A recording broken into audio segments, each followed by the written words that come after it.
सो आदाब नमस्कार, एक बार फिर स्वागत है आपका क्राइम मिस्टर हिस्ट्री शो में। मैं आपका होस्ट दानिश। उम्मीद करता हूँ आप सब लोग खैरियत से होंगे, अपना ख्याल रख रहे होंगे, अपनों का ख्याल रख रहे होंगे। आज की कहानी हैदराबाद के कुंदनबाग की कोठी की। बात 2002 की है, आज से लगभग 20 साल पहले की, लेकिन कहानी आज भी जिंदा है पुलिस के पन्नों में और कहानियों में। उसके पीछे की वजह मैं आपको बताता हूँ। 2001 सितंबर का महीना था। हैदराबाद में पॉश एरिया है कुंदन बाग। यहाँ आसपास कॉलेज भी है, मंदिर भी है। इसके अलावा यहाँ भीड़ भाड़ वाला इलाका है, एक महंगा इलाका है। यहाँ अमीर लोग रहते हैं, लेकिन हर तरीके की पॉपुलेशन यहाँ रहती है। उसी जगह एक कोठी होती है कुंदन बाग में, 2 मंजिला। सितंबर का महीना होता है। एक चोर रात के वक्त इस कोठी में बड़ी खामोशी से दाखिल होता है। अंदर घुसता है चोरी के इरादे से, और जब अंदर जाता है कुछ कमरों में छानबीन करता है, क्योंकि 2 मंजिल का मकान होता है, कोठी 2 मंजिल की होती है। तो फिर वो अचानक बेडरूम में पहुंचता है। जब वो बेडरूम में पहुंचता है तो उस चोर की हवा खराब हो जाती है, क्योंकि जब वो चोर पहुंचता है तो चोरी करने की नीयत से पहुंचता है, लेकिन वहां कुछ ऐसा देख लेता है कि उसकी हवा खराब हो जाती है।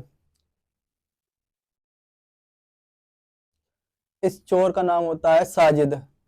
साजिद घर में घुसता है, तमाम कमरों से घुसते हुए कीमती सामान पैसे ढूंढने के इरादे से, और एंड में बेडरूम में जाके रुकता है। जब साहिद बेडरूम में जाता है तो देखता है कि बेडरूम के बेड पर 3 लोग पड़े हुए हैं। एक महिला होती है और 2 बेटियां होती हैं उसकी। पहले वो डरता है, लेकिन सोचता है कि सो रहे हैं, लेकिन फिर उसे एक अजीब सी बदबू लगती है। जब उसे बदबू लगती है तो उसे नजदीक जाके देखने की कोशिश करता है। जब वो नजदीक जाके देखता है तो उसकी लगभग चीख के गुटके रह जाती हैं, क्योंकि उन तीनों की बॉडी को देखकर लगता है कि वो सो नहीं रहे हैं, बल्कि काफी टाइम से मरे हुए थे। अब बदहवास चोरी की नीयत से आया चोर उल्टे पैर भागता है, चोरी के इरादे से आया था। अब वो जब बाहर निकलता है तो उसका कुछ देर तो अपने आप को संभालता है, सोचता है क्या हो गया, उनने जो कुछ देखा था सच है या फिर उसका वहम है। अच्छा, वो इस घर की बड़े दिन से निगरानी कर रहा था। उसे पता है कोठी है, पैसे होंगे, जेवर होंगे, पर उसे ऐसी कोई चीज नजर नहीं आई जो वो लूट सके वहां से। अब अंदर से जो कुछ देखा उन्हें बाहर आने के बाद, उसके बाद वो बहुत देर लगी उसे नॉर्मल होने में। उसकी सांस फूलने लगी थी। अब वो इस बात से भी डर रहा था कि कहीं ऐसा ना हो किसी ने मुझे देख लिया हो अंदर जाते हुए, और बाद में फिर मेरे ऊपर इल्जाम आए इस कत्ल का। फिर वो तय करता है कि मैं इस सबको पुलिस के थाने जाकर सारी बातें बताऊंगा। अब वो पुलिस थाने जाता है बदहवास हालत में, और पुलिस स्टेशन जाने के बाद वो पुलिस से कहता है कि मैं कुंदन बाग के कोठी में चोरी करने के इरादे से गया था, लेकिन जब मैं उस कोठी में घुसा तो मैंने देखा कि वहां 3 लाशें पड़ी हुई हैं। अब जब पुलिस ये बात सुनती है, सबसे पहले चोर को देखती है कि पहले तो चोर है, सबसे पहले चोर को दबोचती है। पुलिस ने सोचा हो सकता है इस चोर ने ही उन लोगों का कत्ल करा हो सकता है चोरी करने से इरादे से गया हो और चोरी नहीं कर पाया हो और इसने उन लोगों का कत्ल कर दिया हो। उसके बाद पुलिस कोठी में जाती है। जब कोठी में जाती है तो बाकी में वहां पर 3 लाशें पड़ी होती हैं, बुरी तरीके से डिकम्पोज होती हैं। मतलब काफी टाइम हो चुका था उन लाशों को मुर्दा हुए हुए। अब पुलिस कमरे की छानबीन करती है तो देखती है कि उस कमरे की हालत बहुत खस्ता थी। उस कमरे के कपड़े कपड़े जो होते हैं वो इधर उधर पड़े हुए थे, हर चीज तितर बितर हुई हुई थी। पुलिस ने तुरंत बॉडी को अपने कब्जे में लिया और उसके बाद हॉस्पिटल भेज देते हैं। अब पुलिस उन बॉडियों को हॉस्पिटल भेज देती है। अब जो चोर होता है वो पुलिस के कब्जे में होता है। सुबह होते होते ये बात पूरे इलाके में फैल जाती है कि कुंदन बाग के इस कोठे में 3 कत्ल हुए हैं और एक चोर पकड़ा गया है।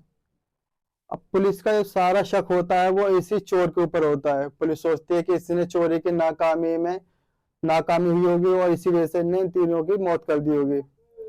लेकिन चोर बार बार यही कहता है कि मैंने कत्ल नहीं किया, और मैं तो इन तीनों की हालत ऐसे देखी तो मैं भागे भागे खुद आपके पास आया हूँ। खैर उसके बाद पोस्टमार्टम के लिए पुलिस बॉडी को भेज देती है। जब पोस्टमार्टम की रिपोर्ट आती है तो पुलिस भी इस चीज को देख के चौंक जाती है। पोस्टमार्टम की रिपोर्ट में आता है कि इन तीनों की मौत लगभग 3 महीने पहले हुई। मतलब चोर गया था सितंबर में, तो 3 महीने पहले जुलाई जुलाई में इन लोगों की मौत हो गई थी। मतलब इन लोगों की मौत 21 जून से पहले ही हो चुकी थी। अब इसी बीच एक जो चोर होता है वो चोर बेगुनाह साबित होता है, क्योंकि चोर एक रात पहले पहुंचता है, जबकि उन तीनों की मौत 3 महीने पहले हुई थी। इसका मतलब पुलिस भी चोर की बातों पर यकीन करती है, और चोर जो बताता है वो सब कुछ सही कह रहा था। चोर भले ही वो उस घर में चोरी करने के लिए जाता है, लेकिन उसने सारे कत्ल उसने नहीं किए थे। पुलिस ने उसके ऊपर जो चोरी की धारा है उसके उसके अकॉर्डिंग उसे अरेस्ट कर लिया, लेकिन जो कत्ल की धाराएं होती हैं उससे उसे बरी कर दिया। अब आगे की तफ्तीश चलती है। जब पुलिस घर के अंदर तफ्तीश तफ्तीश करती है तो उस घर में अजीब अजीब सी चीजें मिलती हैं। भूत प्रेत की चीजें, काले जादू की चीजें, इस तरीके की काफी चीजें उस घर में मिलती हैं। एक फिनाइल की बोतल भी होती है उस घर में। इसका मतलब ये होता है कि उस घर में कुछ अनहोनी हो रही थी। जब पोस्टमार्टम की रिपोर्ट आती है तो पोस्टमार्टम में भी इस चीज की रिपोर्ट आती है कि उन लोगों की मौत हुई है न किसी फांसी लगाने से हुई है, न किसी तरीके से हुई है, बल्कि जहर से हुई है, पॉइजन से। वो फिनाइल की बोतल थी, हो सकता है वही इन लोगों ने पी हो जिसकी वजह से उनकी मौत हो गई हो। इधर उन तीनों की मौत की बात सुनकर उस इलाके के पूरे जो लोग होते हैं वो डर जाते हैं, सहम जाते हैं। अब पुलिस उस इलाके के उन लोगों से तफ्तीश करने की सोचती है। पुलिस जब तफ्तीश करने आती है पड़ोसियों से, तो पड़ोसियों ने कहानी सुनाते हैं। और कहानी ये होती है कि वहां के लोग होते हैं वो इस चीज को मानने को तैयार ही नहीं होते हैं कि इस घर में रहने वाले लोगों की मौत 3 महीने पहले हुई है। ज्यादातर की स्टेटमेंट यही थी। ज्यादातर लोग यही कह रहे थे कि हमने इस घर में 3 लोग रहते हैं, उन्हें परसों तक देखा है। मतलब इन तीनों लोगों को वो 3 महीने पहले मर चुके हैं। पड़ोसियों का कहना था कि इन तीनों को 2 दिन पहले तक घर के आसपास टहलते हुए देखा है। अब पुलिस सोचती है कि ये क्या पागलपंती वाली बातें हैं। पोस्टमार्टम की रिपोर्ट के अकॉर्डिंग तो 3 महीने पहले मर चुके हैं, लेकिन आस पड़ोस के जितने भी लोग होते हैं, इवन जो सारे पड़ोसी होते हैं, या तो उनका एक जैसे बयान होता है कि ये तीनों लोग 1-2 दिन पहले तक हमने देखा था। ये 3 लोग होते हैं, उसमें एक माँ 2 बेटी होती है। माँ का नाम जयप्रदा होता है। वो अजीब बिहेवियर थी। हर शाम को जब सूरज डूब जाता था तो वो कैंडल लेके अपनी दोनों बेटियों के साथ उस घर के 7 चक्कर काटती थी। मतलब राउंड में 7 तरफ घूमती थी। उसके बाद वो कैंडल सड़क पे लेकर भी निकलती थी। उनके बच्चों के हाथ में एक बोतल होती थी। पड़ोसियों के हिसाब से वो जो बोतल होती थी उस बोतल में ब्लड होता था। अब यह कहना मुश्किल है वो ब्लड ही होता था या पानी में रंग डाला गया था, लेकिन उस औरत की हरकत देख के कहना मुश्किल होता है कि वो रंग है, हो सकता है वो खूनी हो, क्योंकि उनके बिहेवियर बहुत ज्यादा डिफरेंट थे। उन लोगों के बिहेवियर बहुत अलग होते हैं। सड़क पे भी उसी तरीके से निकलते हैं, घर के चक्कर भी काटते थे। अब सवाल ये उठता है उस औरत की और उसकी कहानी है क्या, जो असल कहानी है। पता चलता है कि जो औरत होती जयप्रदा, उसकी शादी काफी पहले हो चुकी थी, जिसका नाम जयप्रदा होता है। लेकिन बचपन से उसकी दिमागी हालत थोड़ी ठीक नहीं होती है। होती अमीर घर से, अच्छे खासे घर से होती है, लेकिन दिमागी हालत सही नहीं थी। जब बड़ी होती है तो उसके घर वाले उसकी शादी एक अच्छे घर में कर देते हैं, लेकिन दिमागी हालत उसकी ठीक नहीं होते हैं। ये बात लड़की के घर वालों ने लड़के के घर वालों से छुपाई और शादी हो जाती है। और उसके बाद वो इस कोठी में आकर अपने हस्बैंड के साथ रहना शुरू कर देती है। उसके बाद उनके 2 बच्चे होते हैं। जब फिर सब कुछ सही चल रहा होता है, उसके बाद पति को थोड़ा एहसास होता है कि उसकी पत्नी मेंटली थोड़ी डिस्टर्ब है। मतलब उसकी हरकतें थोड़ी सही नहीं थी। अब इतनी इस बीच में फिर घर वालों के जरिए उसके पति को सारी कहानी पता लगती है कि उसकी दिमाग की हालत ठीक नहीं है। इसी बात को लेके घर वालों में मियाँ बीवी में झगड़ा होता है आए दिन का। और बात यहाँ तक पहुंच जाती है कि एक दिन इन दोनों में इतना झगड़ा होता है कि इन दोनों के बीच में डिवोर्स हो जाती है। अब जब डिवोर्स हो जाती है तो पति पत्नी से अलग हो जाते हैं, और जो बेटियां होती हैं वो माँ के साथ होती हैं। अब माँ का मिजाज तो सब जानते थे कि उसका मेंटल स्टेप सही नहीं थी। अब माँ के हिसाब से फिर बेटियां भी सब कुछ करने लगी, जैसी माँ कहती थी वैसी बेटियां करना शुरू कर रखा था। उनके घर के आसपास एक कूड़ा घर था। यहाँ से अगर पैदल चले जाए तो 2 मिनट की दूरी पर माँ पहुंच सकते हैं। लेकिन माँ अगर जो जयपाल दादी अपने बच्चों को उस कूड़ेदान तक का कूड़ा फेंकने जाना होता था, तो एक सेंट्रो कार होती उनके पास, उससे आना जाना करते थे। ये भी बयान पड़ोसियों का था। लेकिन दूसरी तरफ पुलिस इस चीज पे यकीन करने को तैयार नहीं होती है कि जिन लोगों की मौत 3 महीने पहले हो चुकी है, उन्हें लोगों ने 2-3 दिन पहले तक अपने आसपास देखा है।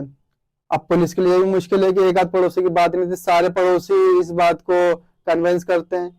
इसके बाद फिर पुलिस को भी ऐसा लगता है कि ऐसा तो नहीं कि पड़ोसियों की चाल हो इस कोठे को लेकर। कि पुलिस वाले सोचते हैं कि हो सकता है कि इस कोठे के चक्कर में पड़ोसी एक जैसा बयान देकर इस कोठे को मिस्ट्री कोठी घोषित करना चाहते हैं। फिर कुछ टाइम बाद उस कोठी के आसपास एक कॉलेज होता है। उस कॉलेज के लोग भी, बच्चे होते हैं पढ़ने वाले, वो भी इसी तरीके की शिकायत करते हैं कि इस घर के जो लोग होते हैं वो इस चीज को बढ़ावा दे रहे हैं, अंधविश्वास को बढ़ावा दे रहे हैं। पुलिस ने खैर उन बच्चों की बात का इतना विश्वास नहीं करा। लेकिन फिर पुलिस को जो पड़ोसी के बयान होते हैं उन बयानों से उलझ कर रह जाती है। अब पुलिस को केस सोल्व करना होता है तो फिर प्रूफ चाहिए होते हैं, लेकिन प्रूफ कोई मिल नहीं रहा होता है। इसी तरीके से 3 महीने गुजर जाते हैं। अब 3 महीने गुजरने के बाद पुलिस को भी कोई ऐसा सबूत हाथ नहीं लगाता है जो साबित हो सके ये मौत की असल वजह है क्या।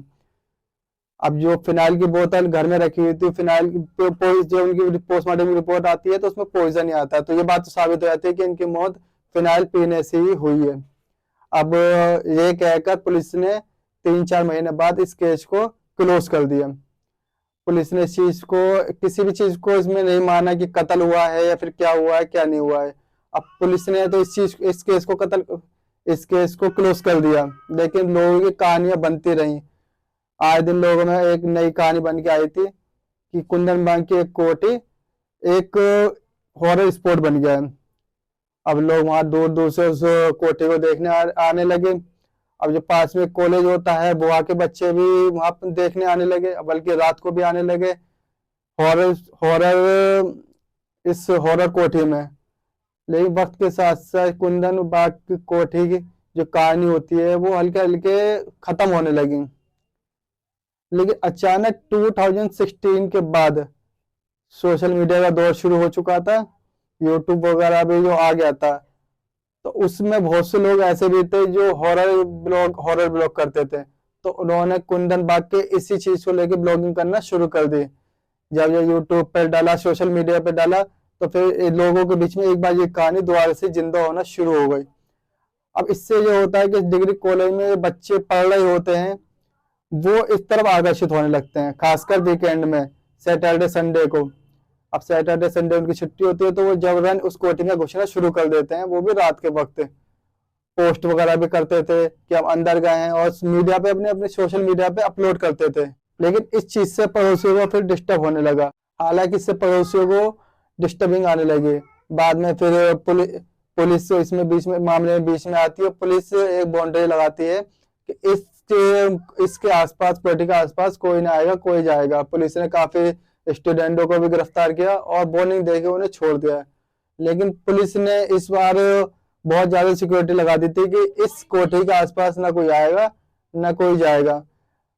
अब पुलिस के लिए मुश्किल ये थी कि जब तक ये कोठी हॉन्टेड प्लेस रहेगी तब तक लोग इसकी ब्लॉगिंग करते रहेंगे, सोशल मीडिया पे आते रहेंगे और इसके मजाक उड़ाते रहेंगे। तो एंड में पुलिस ने इस कोठी को घोषित किया कि कोठी हॉरर प्लेस नहीं है। लेकिन पब्लिक लोग इस बात को मानने को राजी नहीं थे। उसकी पुलिस के घोषित करने के बाद भी लोग इस कोठी के आसपास आते हैं और फिर वही सब कुछ करते हैं जो सब कुछ हो रहा होता है। खैर, सब कुछ चलता रहता है। लेकिन आज भी कुंदन बाग की कोठी के आसपास जो लोग रहते हैं उनका यही कहना है कि इन लोगों की मौत उस डेट के हिसाब से 3 महीने पहले नहीं हुई थी, बल्कि उन लोगों का कहना है कि 2-3 दिन तक तो उन्होंने उन लोगों को देखा है। वो इस बात को मानने को बिल्कुल यकीन नहीं करते हैं कि वो कहते हैं कि हमने 2-3 दिन पहले तो इन्हें देखा है, बल्कि बाहर आते ही आते हर तरीके से उन्हें देखा है, बल्कि और जो अपनी सेंट्रो कार होती है उस सेंट्रो में कूड़ा फेंकने भी जाते थे, वैसे भी उन्हें देखा है। ये मिस्ट्री आज तक मिस्ट्री बनी हुई है। तो ये थी कहानी हैदराबाद के कुंदन बाग की एक हॉन्टेड कोठी की, जो आज भी एक अनसॉल्व कहानी है। उम्मीद करता हूँ आप लोगों को कहानी पसंद आई होगी। और कहानी पसंद आई हो तो वीडियो लाइक करें, चैनल सब्सक्राइब करें और ऐसी कहानी सुनने के लिए हमारे साथ जुड़े रहें। जब तक के लिए धन्यवाद।